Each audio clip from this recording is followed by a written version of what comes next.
What's up, everyone? My name's Marissa. Some of you know me as Ms. Frizz. I'm a curly hair specialist based in Los Angeles, and basically I'm just really bored today. So I'm not going anywhere, but yes, I put my eyebrows on because I'm self-conscious. I figured today would be a good day to go over refreshing. So I already have a video on that, but I decided why not experiment a little bit, because if I fail, I've got nowhere to be, so why not?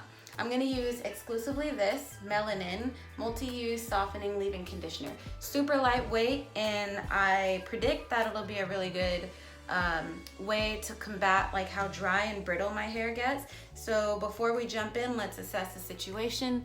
I always get these little frizzy flyaways around my hairline. Usually the curl is okay, but to the touch, some areas feel extremely dry and brittle. So let's see what we can make of the situation. Let's get started. Take the pineapple down, then I shake out the roots and I pinch and pull at the mid shafts in order to start to separate the hair, fill in the gaps. I'm separating because it clumps together, especially in the bun. And when I look at the back, something that you'll notice is that it wants to sit on my shoulder blades. So something to keep in mind for later. Now that the hair has fallen into somewhat of a shape, I separate left to right along the natural part that exists. Don't force it.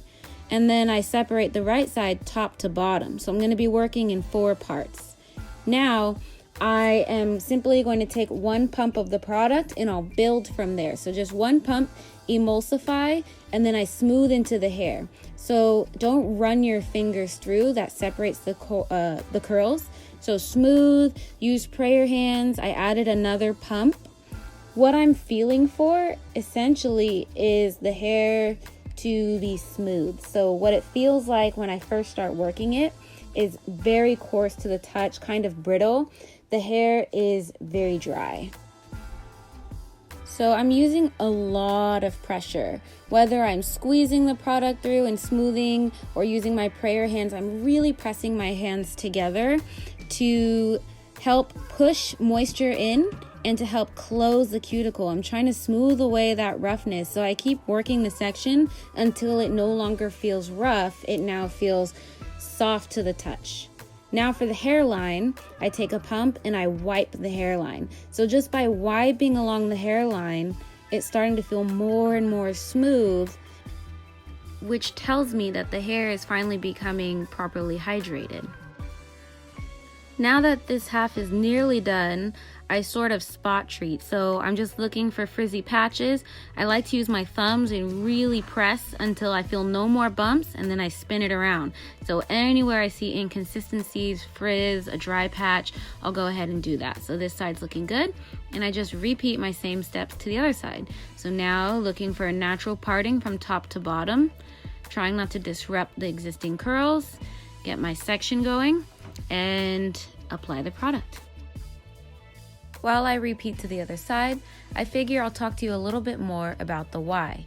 So outside of look good, feel good, of course, refreshing the hair is also about maintaining the integrity of the hair. In order to do that, it's very important to rehydrate the hair.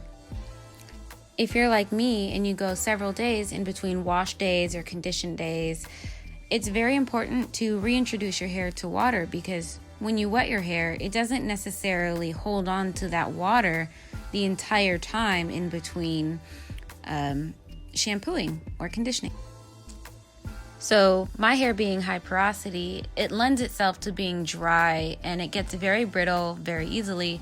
So it's very important that I continuously refresh my hair, especially if I want to grow my hair longer or I don't want to lose too much length the next time I'm ready for a trim. To sum it all up, refreshing the hair is not just about refreshing your style, but it is actually about maintaining the integrity of the hair. So back to what's going on here. I'm smoothing with my thumbs, really pressing in the moisture, checking for those dry patches. So watch here. I add a little water to the front section. This is the part everyone sees, everything that frames the face. And I really use my thumbs to press in and smooth until I feel no more bumps, especially in the ends. And then I simply let it spring up, scrunch into it until I like what I see. I can tell the right side is already starting to dry because it's that much more shrunken than the left side. So spinning around, you'll notice just by working the hair, I've gotten rid of that weird scrunched up section in the mid back bottom area. So recognizing that this area here where my whirl pattern is tends to naturally be drier, I'm gonna hit this section with water and hit it again with some extra product just because I know it could use the TLC. So I'm not gonna be lazy. I'm gonna really work and smooth this product in. This section always feels the roughest. So up until I feel it's nice and slip and the curls respond, I just keep working.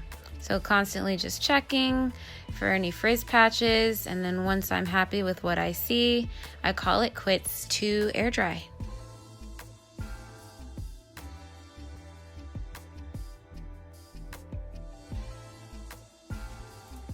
I take a quick look at the back, make sure it's got my seal of approval, and then I leave it be.